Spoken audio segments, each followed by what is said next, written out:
Selamat malam, Kaltim Headline Malam kembali hadir bersama saya, Rosmi Rahma. Sejumlah informasi penting akan kami hadirkan untuk Anda dan berikut di antaranya. Wakil Bupati Randy Solihin tampil tunggal dalam rapat paripurna DPRD Kutai Kartanegara. Dia ditugaskan Bupati Edi Damansyah menyampaikan LKPJ alias Laporan Keterangan dan Pertanggungjawaban APBD Kukar tahun 2020. Berikut informasinya. Baru dilantik sekitar 2 bulan silam, Randy Solihin sudah mendapat tugas untuk menyampaikan LKPJ di depan 45 anggota DPRD Kutai Kartanegara. Politikus Partai Golkar itu ditugaskan Bupati Edi Damansyah lantaran berhalangan karena tugas kerja keluar daerah. Saya tadi dapat amanah delegasi dari Pak Bupati untuk menyampaikan laporan keterangan pertanggungjawaban ini yang memang notabene harus kepala daerah yang menyampaikan. Jadi saya juga menerima delegasi dari Pak Bupati untuk hadir di sini untuk menyampaikan laporan kinerja pemerintah daerah tahun 2020 kemarin. Kesempatan LKPJ itu dimanfaatkan Randy Solihin untuk bersilaturahmi dengan para politisi koleganya di legislatif. Sebelum menjadi wakil bupati, Randy adalah anggota legislatif yang bertugas dan fungsinya berbeda dengan eksekutif. Menurut Wakil Bupati Kukar, pemerintah Kabupaten Kutai Kartanegara dalam LKPJ menyampaikan data-data tentang pencapaian pembangunan pada tahun 2020. Pemkab Kukar terlihat sudah berupaya maksimal melaksanakan tugas-tugasnya, baik dalam belanja pembangunan fisik maupun pendapatan asli daerah. Jadi poinnya memang pemerintah daerah sudah berupaya semaksimal mungkin untuk melaksanakan tugas-tugasnya. Sejauh ini banyak capaian-capaian yang sudah bisa dirasakan, bahkan dilihat sama masyarakat, termasuk dari indeks pembangunan jalan. Itu bisa dilihat tadi bahwa targetnya 560 km tapi terrealisasi sekitar 630 km. Itu kan merupakan peningkatan yang luar biasa yang perlu diapresiasi juga. Namun ke depan saya optimis dengan menjadikan tahun 2020 sebagai bahan evaluasi kita untuk menentukan RPJMD kita, menselaraskan dengan visi misi. Saya optimis bahwa ke depan akan terjadi perbaikan juga, terutama di indeks angka kemiskinan, angka pengangguran, dan ekonomi di Kutai Kartanegara itu sendiri, dengan beberapa program kita yang insya Allah mudah-mudahan tahun ini sudah bisa sedikit demi sedikit realisasi, dan optimalnya di tahun 2022 kita akan mengoptimalkan seluruh program kita harus terrealisasi. Saya optimis bahwa ke depan indeks peningkatan di berbagai sektor dan bidang tadi, termasuk di kemiskinan, di pengangguran dan lain sebagainya, itu bisa mengalami peningkatan. Untuk informasi, pendapatan daerah tahun 2020 dianggarkan 4,404 triliun dan realisasi 4,456 triliun atau naik 101,13%. Rinciannya, pendapatan asli daerah dianggarkan sebesar 361,128 miliar, terrealisasi 450,599 miliar, atau persentase 124,78%. Pendapatan daerah lain-lain yang sah dari yang dianggarkan 210,458 miliar, realisasinya lebih tinggi menjadi 317,807 miliar atau 151,01%. Sementara dana yang bersumber dari dana perimbangan saat dianggarkan 3,947 triliun, terrealisasi 3,885 triliun atau 98,45%. Tim Kaltim TV, Hardin melaporkan.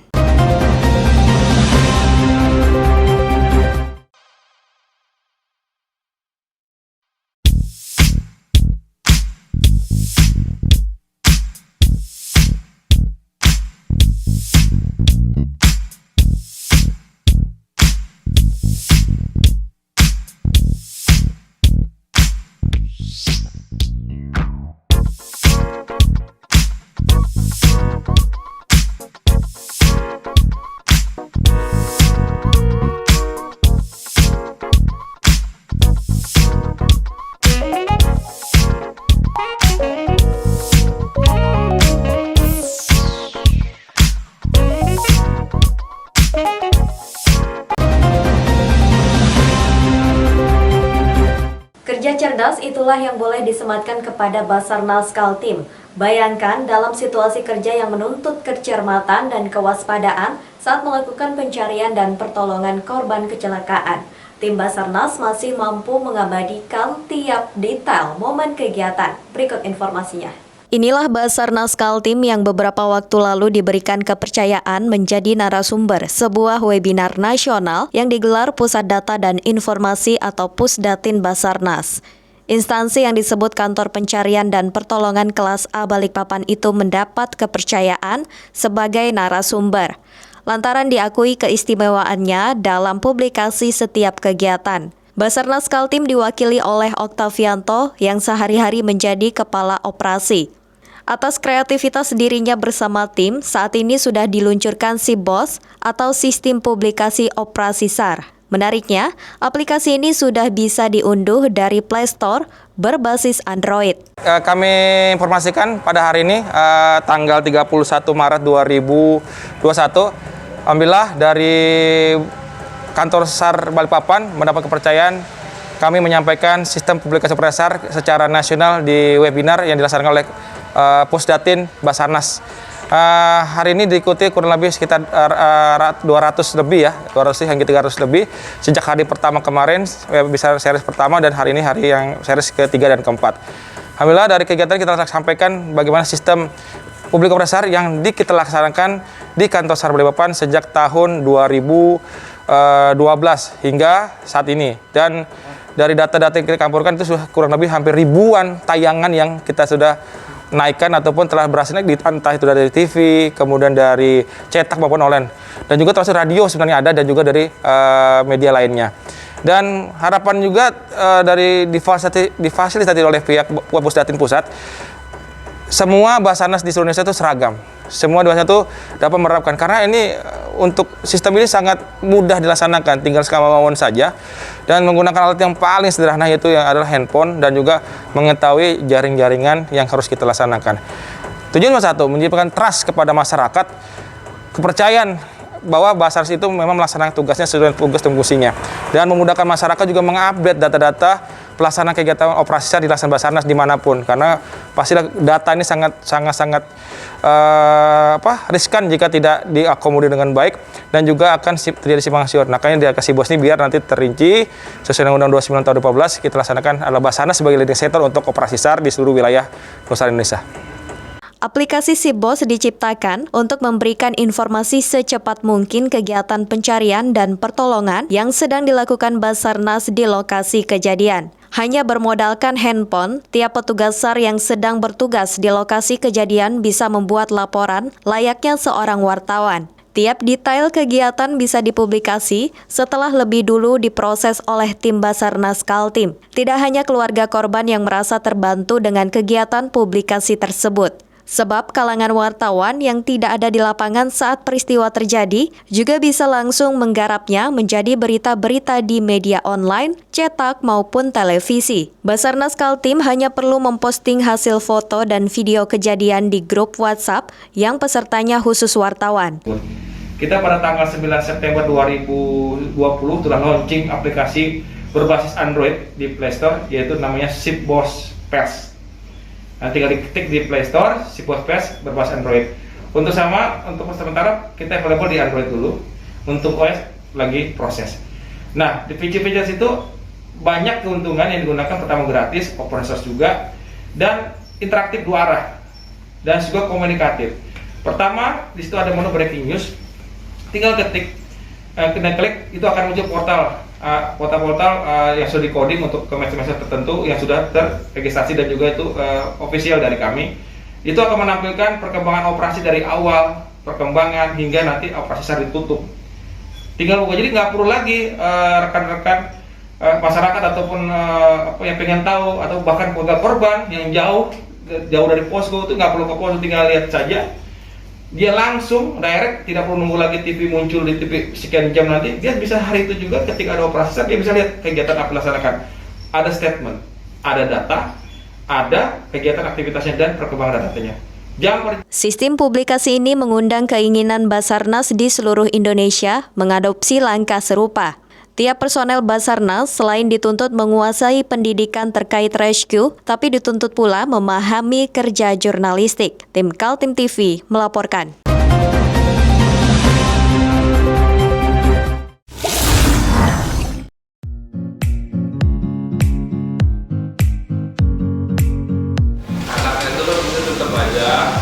Cara mudah beriklan digital di Kaltim TV.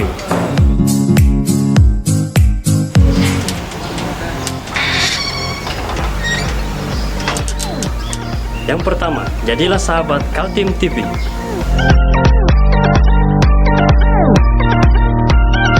Dengan Rp1.000.000, para sahabat mendapat 20 kali tayang di slot berita kamu.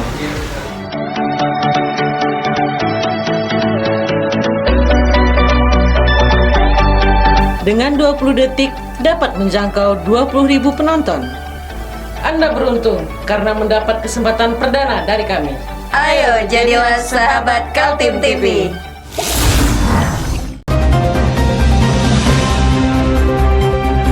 Anggota DPRD Kaltim Hasanuddin Mas'ud bersuara keras tentang kewenangan DPRD dan hubungan relasi legislatif dengan eksekutif.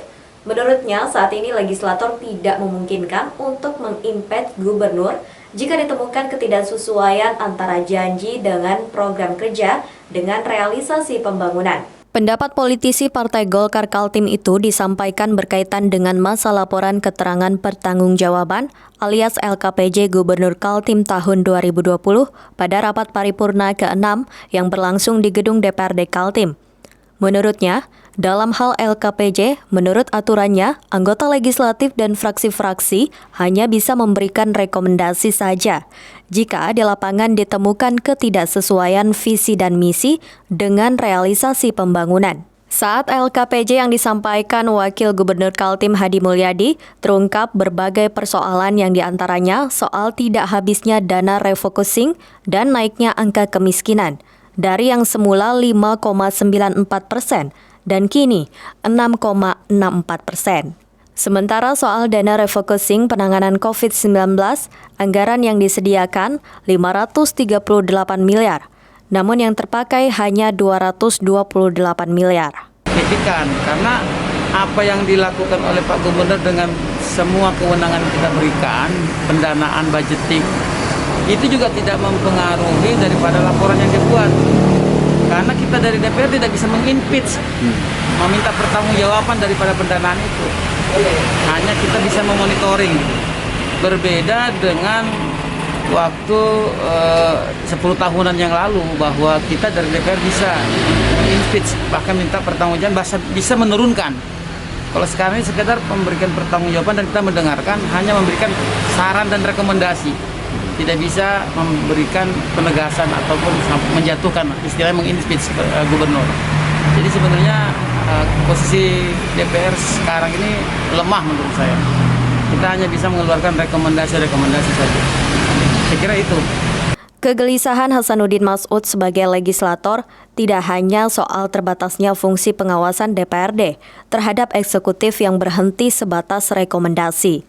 Dia juga menyoroti bagaimana soal aspirasi masyarakat saat disalurkan melalui anggota DPRD saat menjalankan reses. Menurut Hasanuddin, hasil reses itu semestinya menjadi perhatian pemerintah dan menjadi kebijakan umum. Reses ya setiap 4 bulan sekali kan anggota DPR reses. Tujuannya kan menampung aspirasi-aspirasi dari masing-masing dapil dari masyarakat konstituen. Tapi lagi-lagi reses ini kita juga nanti jam 2 nanti melaporkan laporan pandangan reses setiap dapil. Nah di situ akan kelihatan bahwa setiap dapil yang mana prioritas pembangunan. Tapi lagi-lagi sebenarnya tujuan daripada reses ini adalah melaporkan kepada eksekutif untuk memberikan program-program unggulan di setiap dapil atau wilayah. Nah saya nggak tahu kembali lagi kepada eksekutif apakah dia bisa menerima ini atau dia hanya mau mendengarkan dari kepala dinasnya aja. Sebenarnya yang langsung bersinggungan dengan masyarakat yang punya konstituen adalah legislatif, anggota DPR. Harapan saya dengan laporan pandangan reses ini ini didengarkan oleh setidak-tidaknya sekretaris provinsi ataupun gubernur langsung supaya ini menjadikan masukan buat arah pembangunan RPJMD ke depan. Saya kira itu. Dalam 1 tahun, anggota legislatif dijadwalkan sebanyak 4 kali mengikuti reses ke daerah pemilihan masing-masing. Saat reses tersebut, masyarakat punya kesempatan untuk menyampaikan masalah-masalah yang terjadi di daerahnya. Bukan hanya terkait kebutuhan fasilitas umum, tetapi termasuk dinamika sosial politik dan ekonomi warga. Aspirasi itu kemudian dibawa oleh anggota wakil rakyat ke fraksi dan disampaikan dalam sidang paripurna DPRD untuk diteruskan ke pemerintah. Tim Kaltim TV, Hardin melaporkan.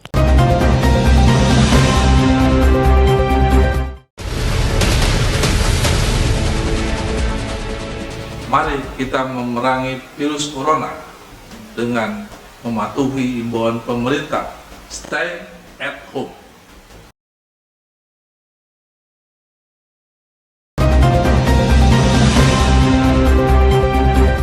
Kita beralih ke informasi selanjutnya, langkah politik Seno Aji semakin kinclong saja. Baru pertama kali menjadi anggota legislatif, kader Partai Gerindra itu kini dipercaya menjadi wakil ketua DPRD Kaltim menggantikan seniornya, Andi Harun.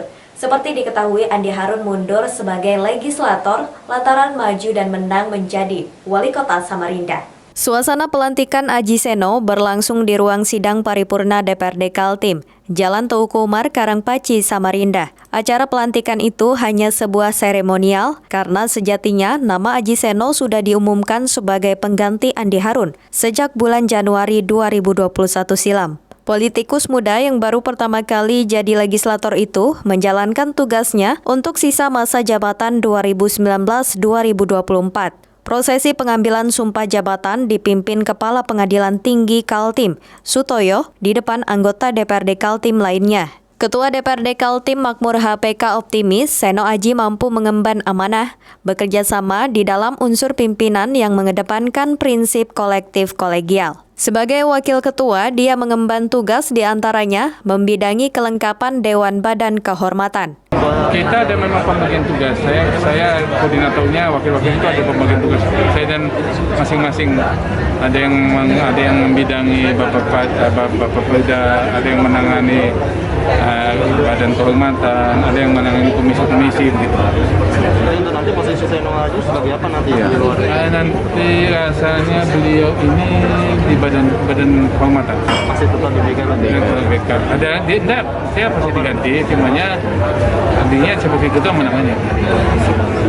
Seno Aji sendiri merasa bersyukur mengemban kepercayaan dari Partai Gerindra menjadi wakil ketua DPRD Kaltim.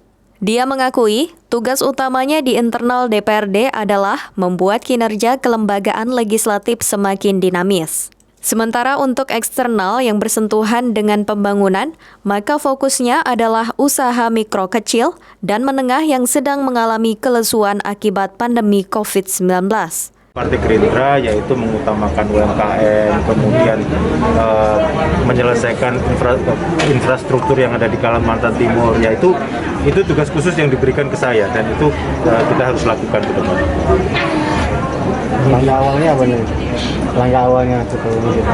Langkah awal tentu saja yang tadi saya sampaikan bahwa kita akan mulai dari ibu kota terlebih dahulu.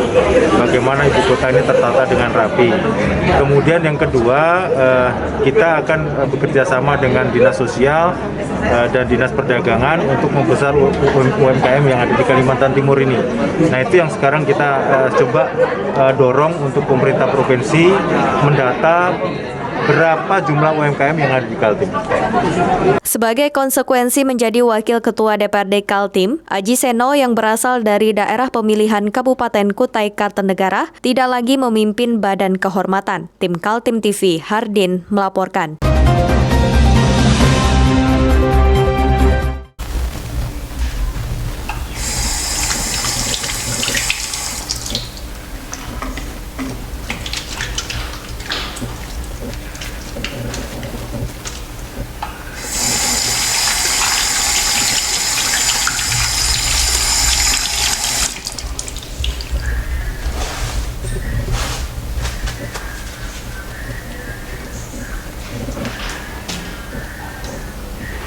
Meskipun di rumah saja, kita tetap selalu menjaga kesehatan, cuci tangan, menggunakan hand sanitizer. Ingat, mulailah dari diri sendiri.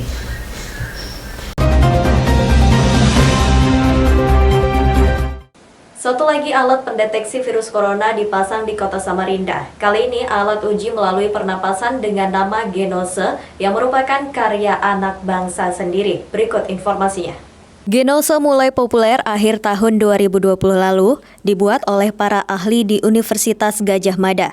Alat itu kini dipasang di berbagai bandara di Indonesia, termasuk di Bandara APT Pranoto Samarinda. Cara kerja Genose, setiap calon penumpang diuji hanya dengan cara meniup ke Genose. Kemudian dalam 2 menit, sudah ketahuan apakah calon penumpang itu termasuk positif virus corona atau tidak. Alat Genose ini lebih praktis, tidak seperti alat uji sebelumnya seperti tes swab PCR dan tes antigen. Persiapan penerapan alat Genose di Bandara APT Pranoto dilakukan sejak Minggu 28 Maret lalu. Wali Kota Samarinda Andi Harun datang mengecek didampingi sejumlah pejabat Pemkot Samarinda. Rencananya alat itu efektif digunakan untuk penumpang pesawat pada 1 April. Kita bersyukur karena ada fasilitas Ginos. Bersyukurnya pertama hasilnya bisa lebih cepat dan biayanya lebih murah daripada PCR dan antigen. Ya mudah-mudahan ini memperlancar percepatan penanggulangan COVID. Yang kedua juga bisa menjadi stimulus pada pemulihan ekonomi karena masyarakat bisa menjangkaunya dengan pengguna alat transportasi udara yang jauh sekali nilai harganya. Tadi Ibu Ani bilang antara 50 sampai 70 ribu aja kan anunya. Jadi insya Allah terjangkau. Terkait dari tracing yang Bapak bilang digratiskan untuk masyarakat seperti apa? Maksudnya gini, untuk kepentingan masyarakat, kepentingan tracing, program pemerintah, kita gratiskan. Tapi untuk kepentingan dan keperluan pengambilan surat keterangan maupun untuk perjalanan tetap dikenakan tarif. Kepala Bandara APT Pranoto Samarinda, Agung Pracayanto menjelaskan kepada para wartawan, calon penumpang akan dites dengan Genose, diberikan kartu sesuai dengan jadwal penerbangan. Kartu berwarna merah untuk jadwal terdekat, kemudian kuning dan merah yang masih lama. Pengaturan dengan kartu berwarna-warni itu untuk menghindari antrean panjang. Tim Kaltim TV, Hardin, melaporkan.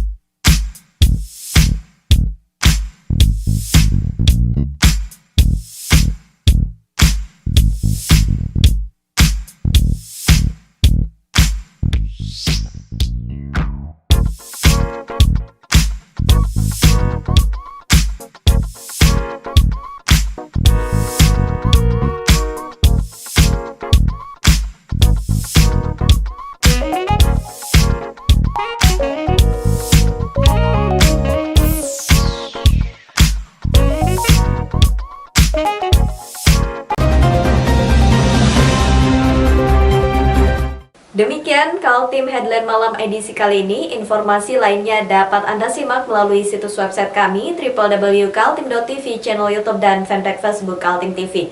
Jangan lupa untuk selalu patuhi protokol kesehatan. Saya Rosmi Rahma bersama kerabat kerja yang bertugas pamit undur diri. Selamat malam dan sampai jumpa.